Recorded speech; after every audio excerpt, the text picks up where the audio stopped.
3월 20일 월요일. 눈에 보이는 것보다 더. 말타기와 올가미 던지기를 겨루는 로데오 시합에 가면 참가자들의 한 손에 4손가락만 있고 엄지손가락이 있어야 할 자리에 혹이 있는 것을 보게 됩니다. 그것은 이 시합에서 흔히 생기는 부상입니다. 엄지손가락이 줄의 한 끝과 꽤 큰 황소가 다른 쪽에서 당기는 사이에 끼게 되면 엄지손가락은 대개 잘려 나갑니다. 그것은 그 일을 계속할 수 없게 만드는 부상은 아니지만 엄지손가락이 없으면 여러 일에 변화가 생깁니다. 엄지손가락을 쓰지 않으면서 이를 닦거나 셔츠에 단추를 끼거나 머리를 빗거나 구두끈을 매거나 혹은 먹는 일을 해보십시오. 당신 몸에서 평소에 하찮게 생각했던 부분들이 실제 상당히 중요한 역할을 하고 있습니다. 바울 사도는 교회에서 그와 유사한 상황을 지적합니다. 눈에 잘 띄지 않거나 목소리를 내지 않는 교인들은 가끔 다른 이들로부터 당신은 없어도 돼 라는 대우를 받는 경우가 있습니다. 보통은 암묵적으로 눈치를 주는 식이지만 때로는 노골적으로 표현되기도 합니다. 하나님은 우리가 서로 동등한 관심과 존중하는 마음으로 대하기를 바라십니다. 우리는 모두 각각 그리스도의 몸의 한 부분이며 우리가 받은 재능이 무엇이든 우리는 서로를 필요로 합니다. 말하자면 우리 중 어떤 이들은 눈이고 귀이며 어떤 이들은 엄지손가락인 것입니다.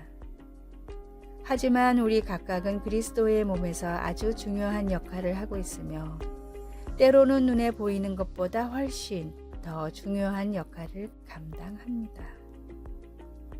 말씀, 너희는 그리스도의 몸이요 지체의 각 부분이라. 고린도전서 12장 27절. 찬송 475장 인류는 하나 되게. 기도, 우리 각자가 그리스도의 몸의 한 부분임을 기억하지 못한 것을 용서하소서. 우리는 다 지체이며 오직 주님만이 홀로 머리 되십니다. 예수님의 이름으로 기도드립니다. 아멘.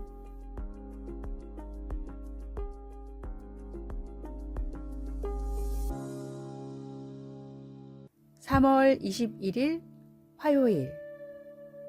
그저 바라보길 원합니다. 프랑스의 문학 총사령관이라고 불리던 평론가 질 바르베 도르비가 길을 걷고 있었습니다.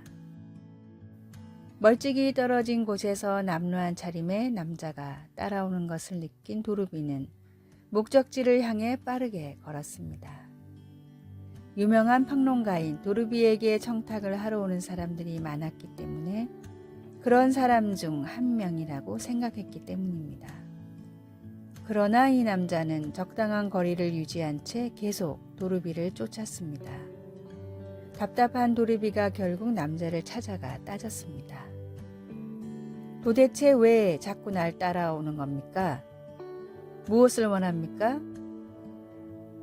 청년은 감격에 겨운 목소리로 대답했습니다. 그저 선생님을 조금이라도 오랫동안 바라보길 원합니다. 레옹 블루아라는 작가는 도르비를 평소 매우 존경했는데 우연히 길에서 도르비를 발견하고는 자신도 모르게 쫓아간 것이었습니다. 이 만남으로 시작된 두 사람의 우정은 30살의 나이 차이를 극복하고 평생 동안 이어졌습니다.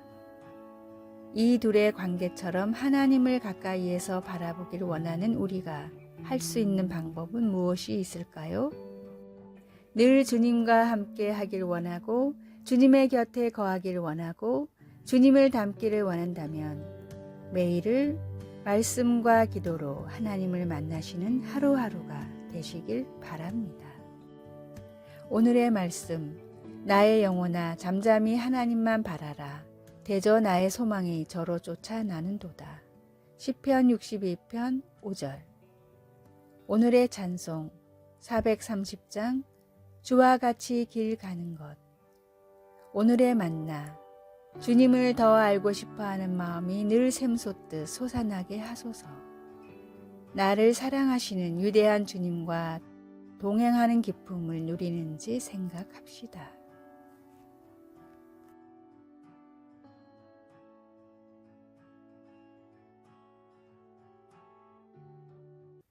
(3월 22일) 수요일, 너와 나를 위한 자비. 코로나19 감염병의 세계적 유행으로 인해 한때 유람선들이 항구에 머무르고 승객들은 격리되었습니다. 월스트리트 저널은 몇몇 관광객과의 인터뷰를 기사에 다루었습니다.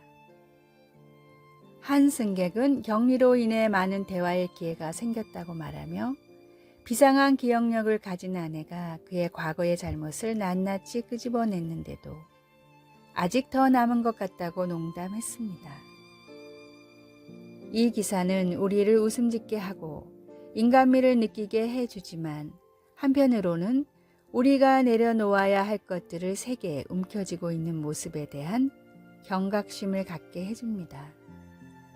그렇다면 우리는 상처를 준 사람들에 대한 감정을 어떻게 잘 정리해야 할까요? 시편 103편 8절에서 12절에 묘사된 위대하신 하나님의 모습에서 도움을 얻을 수 있습니다.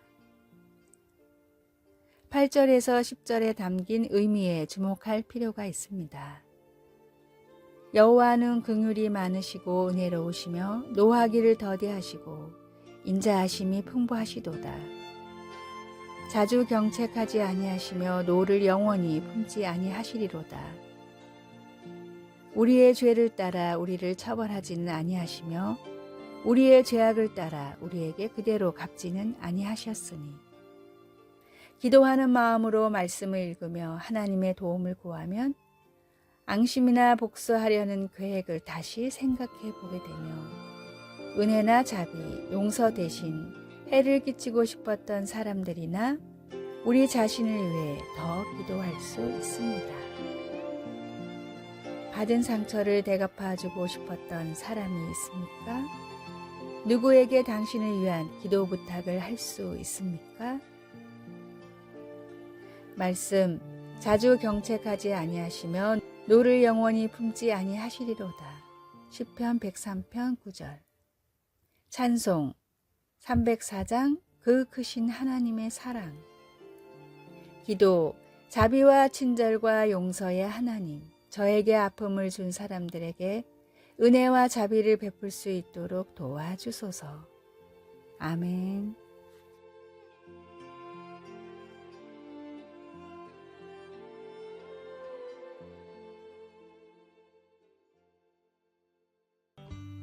(3월 23일) 목요일, 새로운 삶의 방법. 쇠제 두루미는 광활한 몽골의 초원에서 살아가는 조류입니다. 너른 들판에 가면 쉽게 찾아볼 수 있는 쇠제 두루미이지만 가을철만 되면 한순간에 사라져 한 마리도 찾기가 힘들어집니다. 영하 50도에 이르는 혹독한 추위를 거슬러 따스한 인도를 찾아가기 때문입니다. 문제는 몽골과 인도 사이를 가로막고 있는 히말라야 산맥이었습니다. 높이가 8,000m인 히말라야 산맥은 제 아무리 세라 해도 넘어가기가 사실상 불가능합니다. 쇠제 두루미가 어떻게 1년에 2번이나 히말라야를 넘을 수 있는가는 많은 생물학자들에게 수수께끼였습니다. 그러다 최근 기술의 개발로 쇠제 두루미의 비행을 추적할 수 있게 됐는데 그 비결은 매우 놀라웠습니다. 쇠제 두루미는 과학적으로 매우 복잡한 호흡법으로 체력을 유지하며 공기 밀도가 높은 곳을 찾아 17시간 동안 쉬지 않고 날개짓을 했습니다.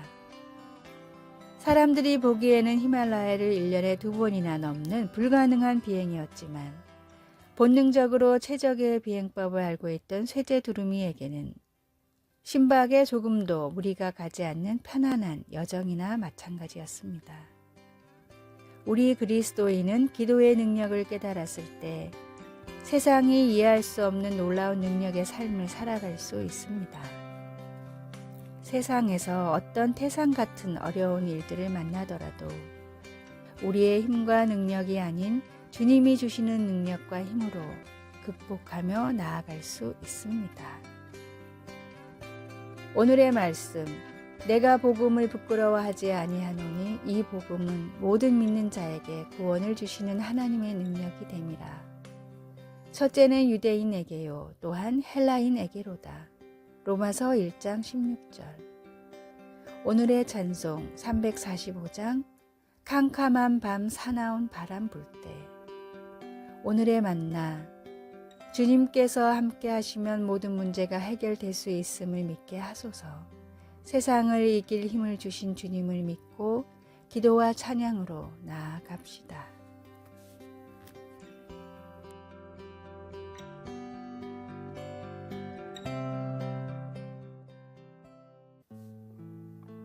(3월 24일) 금요일. 우리를 지켜보시는 하나님.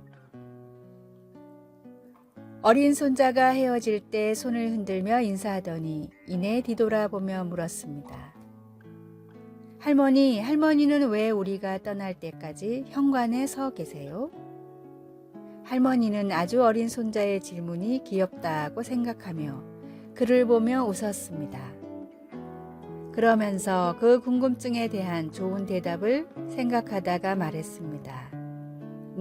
그건 예의란다. 내가 내 손님이라면 내가 떠날 때까지 지켜보는 건 내가 너를 배려한다는 것을 보여주는 거지. 대답을 들은 아이는 잠시 생각하더니 여전히 수긍이 안 가는 듯 했습니다. 그래서 할머니는 단순하게 말했습니다. 내가 너를 사랑하기 때문이야. 내가 탄 차가 길을 빠져나가는 것을 보면서 나는 내가 안전하게 집으로 가고 있다는 것을 아는 거지. 손자는 웃으며 나를 부드럽게 안아주었습니다. 마침내 알아들은 것입니다. 아이의 천진난만한 이해는 우리 모두가 기억해야 할 한 가지를 상기시켜 주었습니다. 그것은 하늘에 계신 우리 아버지도 그분의 소중한 자녀 한 사람 한 사람을 계속해서 지켜보고 계신다는 것입니다. 시편 121편은 말합니다.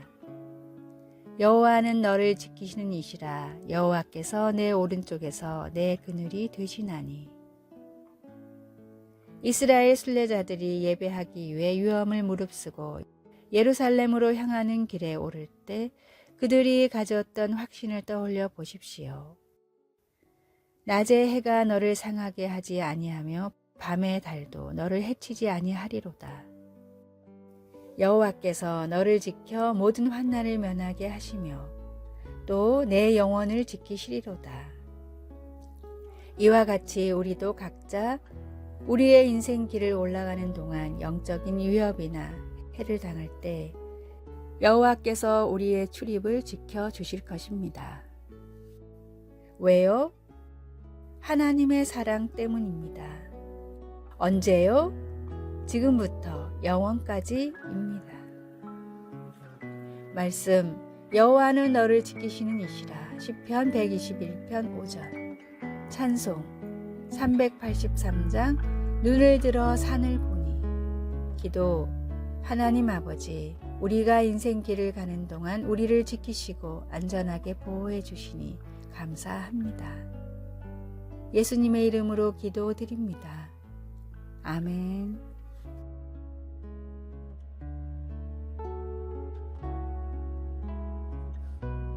아래의 빨간색 글자 구독을 누르시어 더 많은 전도의 열매를 맺으시기를 기도합니다.